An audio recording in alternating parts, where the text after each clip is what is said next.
좋으신 우리 주님의 은혜가 이 시간 우리 모든 교우들과 함께 하시기를 바랍니다. 오늘 우리가 함께 나누실 하나님 말씀은 잠언 28장 말씀입니다. 성경에서 왜 하나님과 인간이 소통하지 못하게 되었다라고 이야기를 하고 있습니까? 바로 죄 때문입니다. 그렇다면 죄는 무엇입니까? 하나님 말씀을 듣지 않는 태도, 그것을 죄라고 할 수 있습니다. 마음에 하나님 없이 살 수 있다는 자존심입니다. 소통을 거부하는 굳은 마음입니다. 아담은 하나님 말씀을 분명히 들었습니다. 창세기 2장 17절 말씀을 보시면 선악을 알게 하는 열매를 먹으면 정령 죽으리라. 그러나 아담은 자신의 뼈 중에 뼈, 살 중에 살인 하와의 말을 듣습니다. 여기서 창세기 3장 6절을 자세히 볼 필요가 있습니다. 아담을 다음과 같이 설명을 합니다. 여자가 그 열매를 따먹고 자기와 함께 있는 남편에게 주매 그도 먹은지라. 즉 뱀이 하나님의 말씀을 왜곡하는 그 자리에 아담도 함께 있었다는 것입니다. 왜곡한다는 것이 무엇일까요? 사실 또는 진리를 거짓되게 꼬거나 포장하는 것, 그것이 왜곡 아니겠습니까? 즉 사실을 사실 그대로 두지 않고 다르게 포장하는 것입니다. 결국 사실을 포장할 때 죄를 야기하게 됩니다. 그 결과는 결국 단절입니다. 하나님과 인간의 단절, 현실과 영혼의 단절, 사람과 사람의 단절입니다. 잠언 28장 9절을 보면 사람이 귀를 돌려 율법을 듣지 아니하면 그의 기도도 가증하니라. 이를 의역하면 하나님의 말씀을 듣지 아니하면 하나님도 우리의 말을 듣지 않으신다입니다. 즉 소통이 되지 않습니다. 죄가 하나님의 말씀을 듣지 못하게 막고 결국 하나님과 인간의 단절이 시작이 됩니다. 하나님께 아무리 미사옥으로 기도한들 진리가 그 안에 있지 않습니다. 고린도전서 13장 1절 말씀을 보시면 내가 사람의 방언과 천사의 말을 할지라도 사랑이 없으면 소리나는 구리와 울리는 괭가리가 되고, 즉 아무것도 아닌 것입니다. 도리어 이러한 기도는 예수님께서 그렇게 싫어하시는 바리새인의 기도일 뿐입니다. 하나님과의 소통이 아닌 나 자신의 의를 사람들 앞에 드러내는 가식입니다. 마태복음 23장 27절 말씀이 이렇게 기록을 합니다. 화 있을진저 외식하는 서기관들과 바리새인들이여, 회칠한 무덤 같으니 겉으로는 아름답게 보이나 그 안은 죽은 사람의 뼈와 모든 더러운 것이 가득하도다. 겉은 하얗지만 속은 썩은 냄새와 썩은 것들로 가득한 인생, 하나님과 소통하지 못하는 인생을 바로 악인이라고 합니다.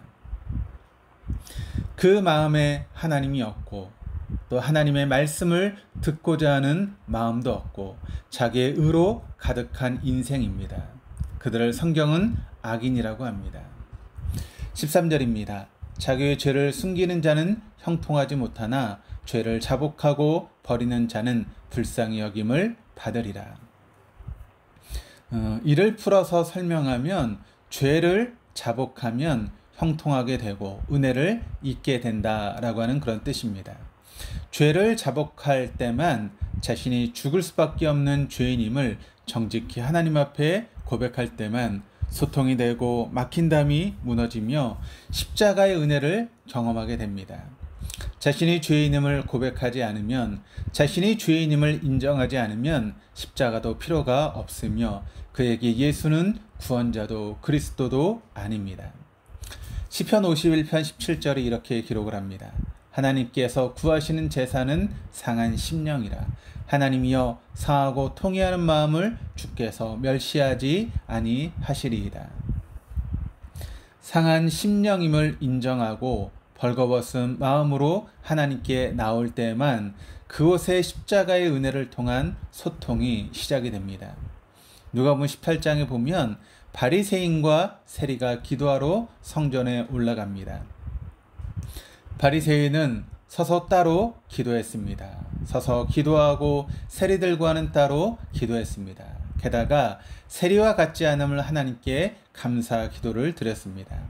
반면 세리는 멀리 서서 감히 눈을 들어 하늘을 쳐다보지도 못하고 다만 가슴을 치며 하나님께 아뢰입니다. 하나님이여 불쌍히 여기소서. 하나님이여 불쌍히 여기소서. 나는 죄인이로소이다. 예수님은 바리새인의 기도를 막힌 기도라고 합니다. 소통이 없는 막힌 기도입니다. 하나님이 들으시지 않는 일방적인 기도입니다. 반면 세리의 기도는 소통하는 기도입니다. 은혜를 입는 기도입니다. 하나님께서 들으시고 기뻐하시는 기도입니다. 기도가 막힌 경험이 있으십니까? 혹시 스스로 두꺼운 옷으로 가리고 하나님께 기도하지는 않으십니까? 본인만 알고 있는 죄 때문에, 습관적으로 범하는 반복되는 죄 때문에, 죄를 지적당할까 두려운 마음 때문에 왜 하나님께서 우리의 기도를 막으셨을까요? 혹시 하나님께서 내 심령 가운데 하시는 말씀이 있지 않으십니까? 혹시 내가 먼저 들어야 될 하나님의 음성이 무엇이겠습니까? 혹시 이미 알고 있지만 듣지 않고 버티는 하나님의 말씀이 우리에게 있지는 않습니까? 혹시 세월이 많이 지나 죄에 대하여 많이 무감각해지고 죄에 대한 민감함이 무뎌지지는 않았습니까? 이제 어른이 되어서, 아니 한 자녀의 부모가 되어서 어떤 분들은 손자들까지 보셨지만 나를 둘러싼 수많은 직함들, 거추장한 옷들을 다 벗고 하나님 앞에 한 자녀로 서보면 어떨까요? 그럴 때 분명 막힌 기도는 뚫리게 될 것입니다.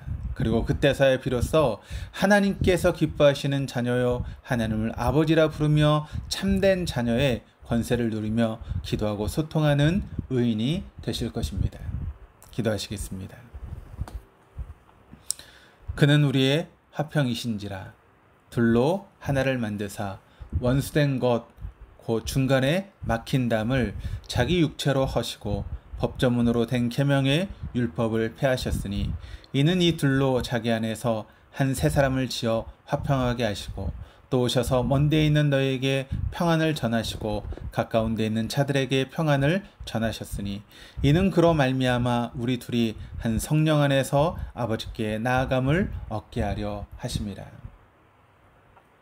그렇습니다. 예수 그리스도만이 우리의 화평이십니다. 십자가로 막힌 담을 허무시고 우리를 새로운 사람으로 지어 화평하게 하셨습니다. 십자가 앞에서 우리의 죄를 자박하게 하옵소서. 그리하여 그는 미쁘시고 의로우사 우리 죄를 사하시며 우리를 모든 불의에서 깨끗하게 하시는 하나님을 인격적으로 만나 소통하며 살아가는 인생 되게 하옵소서. 그 십자가를 의지하며 화평케 하는 자로 살아가겠노라고 헌신하고 고백하는 동독의 모든 교우들 다 되게 하여 주옵소서. 감사드리며 예수 그리스도 이름으로 기도드립니다. 아멘.